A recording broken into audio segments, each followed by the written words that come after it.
How's it going, guys? Peshcats here. Today I'm going to be doing something a little bit different, something that I don't think I've ever done before for Weiss Schwarz at least. And this is going to be a ruling video. So what I'm going to be talking about specifically is abilities, auto abilities that activate up to once per turn.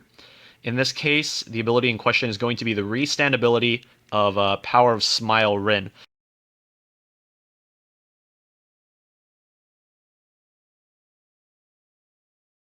So what I'm going to do for this video is I'm going to play out a scenario, and the scenario that I'm about to show you guys has an illegal move somewhere in it. So it's your guys' job to figure out what is the illegal move, why it was illegal, and afterwards I'm going to show you why it was illegal and how you can play it in a way that is allowed. So first let's take a look at the board setup. So we have one stock. We have this on our board. We're playing a Triad Primus deck. We have Waiting Room deck. And we only have one card in our hand, and that is a Triad Primus Stock Soul Climax. Our opponent's board is empty, so we have nothing to reverse to use Trancing Pulse Karen's ability to try to search from our deck.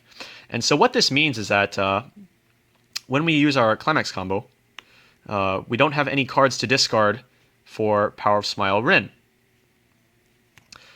So let's just get right into the play then. So the first thing I'm going to do from this position is play the Triad Primus Climax, taking a blue card, putting it into stock. And I'm going to attack with Power of Smile Rin. Trigger. No trigger there. We deal damage, whatever. Attack with Trancing Pulse Rin. Trigger. We got a Pants. So what we're going to do is we're going to go through our Waiting Room, find a Climax, and add it to our hand. I'm going to attack with the Anzu.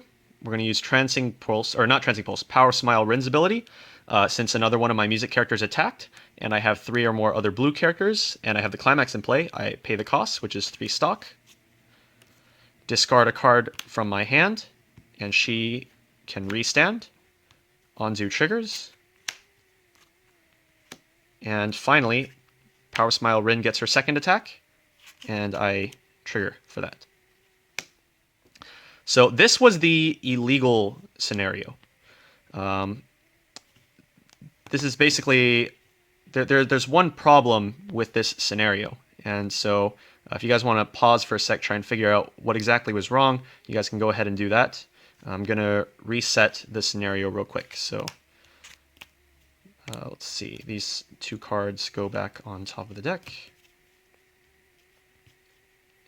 And these 2 cards are in the Waiting Room. Okay, so now let's take a look at why this move was illegal. So it has to do with the phrase, this ability activates up to once per turn. In Power of Smile Rin's case, the ability says, it's kind of complicated because it's an ability that adds another ability to Power of Smile Rin, but I'm going to talk about just the restand part. So the text says, when another music character attacks, if I have 3 or more other blue characters, I may pay the cost, which is pay 3 stock and discard 1 card. If I do, stand this. Now the thing about automatic abilities, especially ones that activate up to a certain number of times per turn, is that even if the trigger condition is met, even if you cannot pay the cost, that is considered as the once per turn activation. So let's rewind for a sec to see what exactly happened.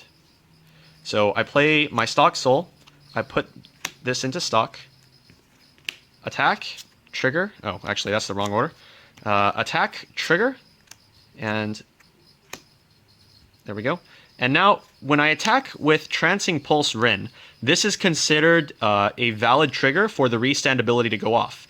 Another one of my music characters is attacking, I have 3 or more other blue characters, and now the ability prompts me, I may now pay the cost. Now I don't have any cards in my hand to pay the cost with, obviously. So I cannot use the restand, but that still counts towards the once per turn activation. So now when Anzu attacks, that would be considered a second activation of the restand ability, which is the card is unable to do, since the ability reads, this ability activates once per turn only.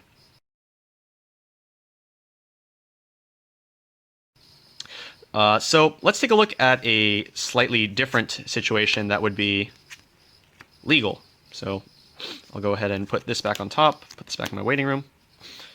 All right, so we're at the same board state that we began with. So I play my stock soul. I'm going to attack with one of my other characters first. Trigger. Attack with Power of Smile Rin. Triggering a Pants. I get to add a climax from my waiting room to my hand. Now, when Anzu attacks, this is the first time that this trigger condition is being met. So I have another music character attacking. I have 3 more other blue characters. I can now pay the cost, pay 3, discard a card from my hand, and legally stand Rin.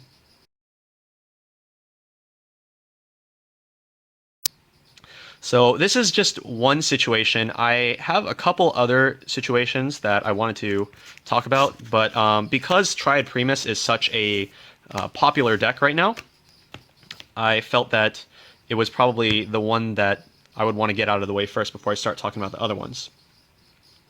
So a couple other examples that I was able to find from the original Idolmaster set. You have Chihaya Restander, as well as Yayoi Restander. The Yayoi is very, very old. It's like when another character attacks, you pay 5 to restand. It follows the same principle as this one, as the Power Smile Rin. And then you have the Chihaya Restand from the movie set, as well as Nagisa and Sanae from the Clannad Power Up. I don't have any of these 3 cards, by the way, so otherwise I would be putting them out. But those cards also have a restand that triggers when another character attacks. So if you don't decide to use the restand ability the first time the trigger is met, then if you meet the trigger condition any time after that, you're no longer able to pay the cost and use the restand. So just a heads up on that. Now, a card that I do have is Witch Sharo from Milky Homes. So for those of you unfamiliar with her effect, the heal is not important. What's important is the second ability. So this ability activates up to once per turn. When you place a card into your level zone, you may pay the cost, which is pay 1 and discard a card.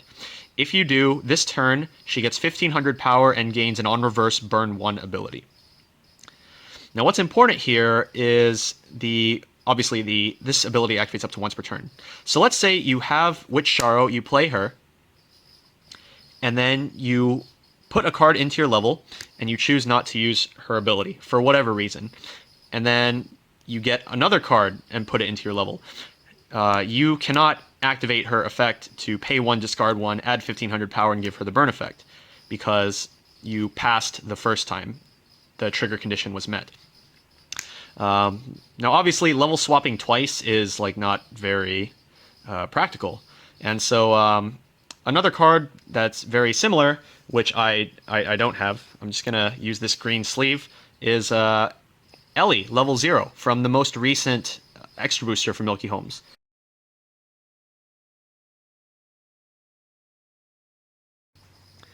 So let's say you have this Ellie on your stage, and you're at 0-6. Your opponent attacks you, you level up to level 1, and you decline activating the ability. Then, in the same turn, your opponent hits you some more, and you reach level 2. The trigger condition was already met one time when you leveled up to level 1. So when you level up to level 2, you can no longer activate the ability, even if you wanted to, because you already met the trigger condition when you hit level 1, and that takes up your once per turn activation. So this is a more realistic example of this sort of effect. So, but that is another application for this ruling. Now, as long as we're talking about abilities that activate up to once per turn, there is another similar, but at the same time it's not the same ruling that I want to take a look at. And that is with cards that give power when you use a startup ability. The two examples I have here, I have the Chia Brainstorm from Goshiusa, as well as My First Star Anastasia from Cinderella Girls 1. So both of these cards have an ability that reads once per turn, or this ability activates up to once per turn. When you use a startup ability, choose one of your characters that is either like whatever, like a Chia or Sharo, or this one lets you choose any character, and you give it power until the end of the turn. This is more, I guess, applicable to this card, because what I've seen people do is like they'll have an empty board, and they'll play this and immediately tap to use her Brainstorm ability. Now, the Brainstorm is an activate ability. It's a startup, which is going to proc her first ability that gives power. So what I've seen people do is like they'll realize, oh, like I messed up. Like I don't have any characters to give the power to. And so what they'll try to do is they'll try to like play 3 characters, or they'll like try to play their front board after they've used the effect, and then they'll play like another startup, and they'll try to use that startup and then use the ability to give like 1k power here. And that's illegal. It's illegal for 2 reasons, actually. So the first reason is because the ability activates up to once per turn by using her Brainstorm, even with none of this stuff on your field. That takes up your once per turn activation. The second reason it's illegal is because this card actually has a valid target, which is herself. Because it doesn't say that you have to choose another character to gain the 1000 power. You just have to choose a character that has either Chia or Sharo in the name, and she herself is a valid target. So in circumstances like this, where like my opponent, they'll try to use this, and then they'll play their stuff or whatever, and then try to use another startup, then like the only valid target at the time was the Chia herself, so she had to have targeted herself.